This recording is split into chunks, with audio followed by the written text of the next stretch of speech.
বাসুদেব মন্ডল চট্টোপাধ্যায়ের একটি আঞ্চলিক কবিতা, ভারতবর্ষ।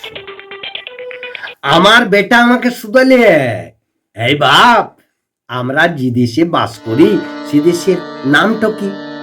তো বেটাকে বললুম, দেশটার দুটো নাম আছে নুনু। বাংলা জানা লোকগুলানের তোরে ভারতবর্ষ, আর যারা ইংরেজি জানে ওদের ইন্ডিয়া। বেটা আমার হ করে ভাবতে রইল, বুঝতে লাগলে বুঝাই দিলুম। তুই তোর মাকে কি বলিস? নো মা। তেমনি ওরা কিন্তু মা ডাকে না, ওরা মাম্মি বলে। তুই যেমন মার ভাত খায় ওই নুন মাইকে, ওরা তেমনি ঘি মাইকে ফ্রাইড রাইস খায়। আসলে একে চাল রে চাল। তেমনি বাংলার ইঞ্জিরি, ভারতবর্ষ আর ইন্ডিয়া। জানলি নুনু, এলে মজার দেশই ভারতবর্ষ। এখানে 33 কোটি দেব দেবী ঘুরে বুলছে। এককালের লোকে আর দেবতায় সমান সমান ছিল। ওই মন্ত্রী আর এমএলএ পুলিশের পাড়া। এখন দুটো লোকের পিছুতে একটা দেবতা ঘুরেছে।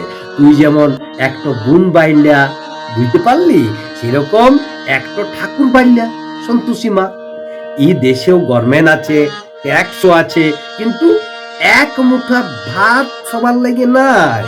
বেদা ছিলা মিয়া কাজ পাচ্ছে নাই, যন্ত্র বসেছে আদারে বাদারে, তাই ঠাকুর উঠছে।